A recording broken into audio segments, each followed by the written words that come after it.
And now, the headliner, right? Brandon Moreno against Steve Erceg. Yo, I mean, Mexico's baby boy, or should we say baby assassin, came home and delivered. Oh my God. How good was this fight? This was so much. It was a great fight. It was a great fight. But here's the thing, right? It was kind of like a show poodle against a Rottweiler. And yo, do not get this twisted. That is not, I'm not trying to insult or anything. What I mean is, Steve Erceg, technically, dude is on point, right? The maneuvering, right? His guard, everything, his jab, like all thrown so well. So well. And Moreno, he's winging that overhand right? And you could look at it and think, it's rough and tumble. You know what I mean? It's not, there's not a finesse there. But Brandon Moreno was so effective, right? He was landing that right at will. At will. He rocked Erceg so many times. I mean, in the first round, what better way to, put someone on notice, right? To make them worried and wondering. Obviously, at this level, no one is scared, right? No one is scared. But you can be cautious. You can be concerned, right? Like, I better not shoot, right? Or, oh, they've got big shots. I've got to be careful, right? I'm not going to rush in.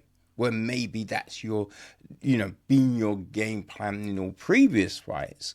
So it adds a level of pause to your game. You feel me? And what Moreno did in that first round, and then just throughout the fight, was add a hesitancy to Erceg's game. So yeah, like trying to compare Moreno to a pit bull, a Rottweiler, that's the thing, because those dogs, maybe there's not the aesthetic finesse to them, but the motion, when you look at them move, right, there is a grace to that motion when you figure in the size and the power of them. And watching Moreno, he was avoiding. His defense was so good, right? As I say, Erceg was throwing precision shots, but Moreno was just getting out the way, right? Getting out the way of, the jab, hooks, front kicks. It was so impressive to see. So impressive, man. I was like, yo, right? And that's why this was a unanimous decision. Now, ain't gonna lie, I kind of figured Moreno had won all rounds, right?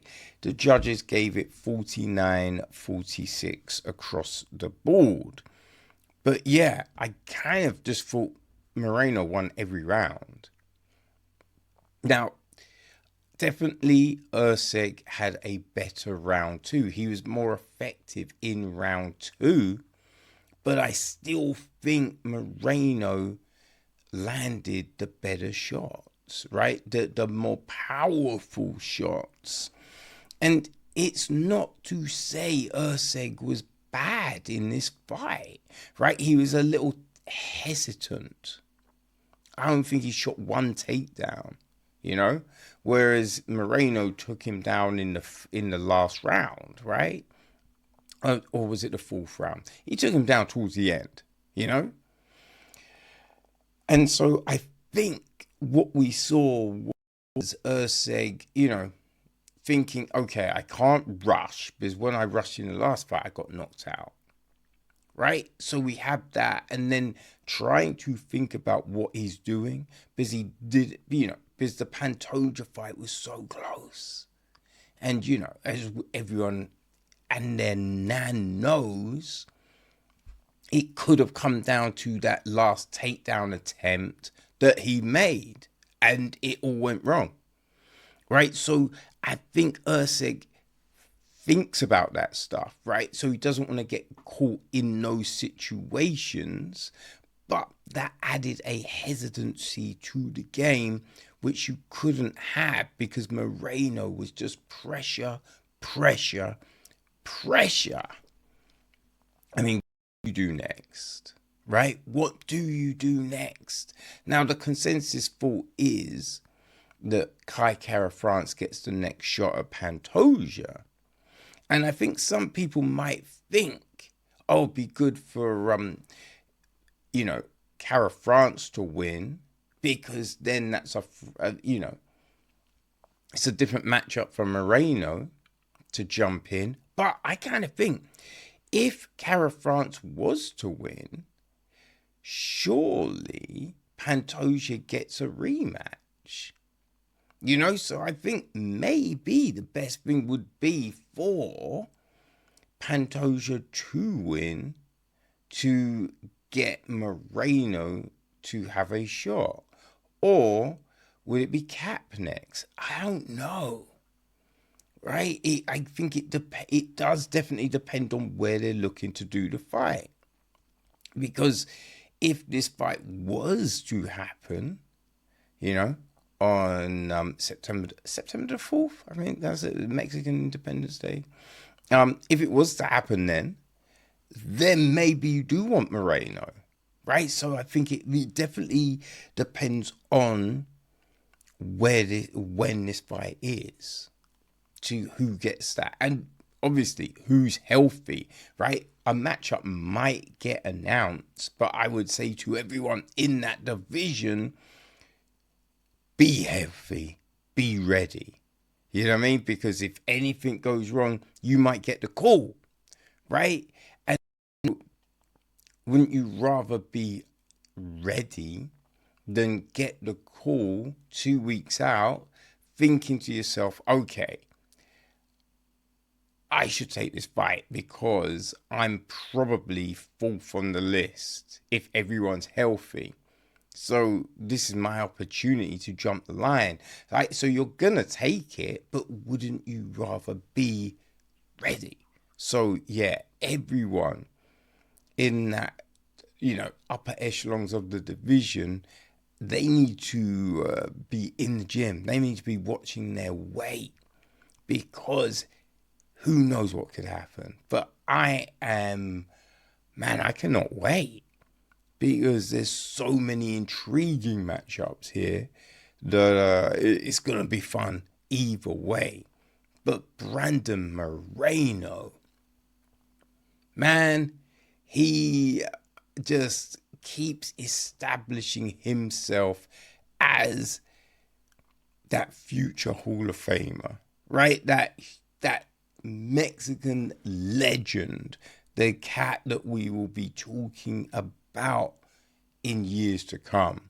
Brandon Moreno, what a fantastic win and what a fantastic performance.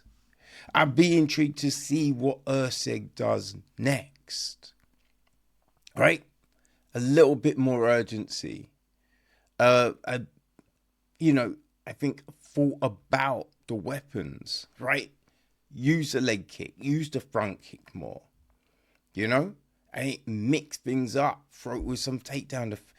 attempts. I think we will see some significant changes, I believe, in Erceg's next fight. So, the loss, especially at this point in his career, not terrible, right? It's not the end of everything.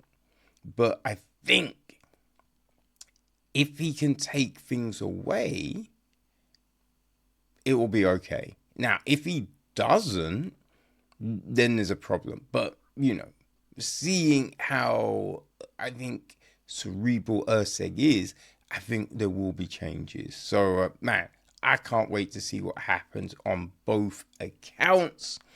But, yeah, the headline fight of UFC on ESPN 64 was fantastic.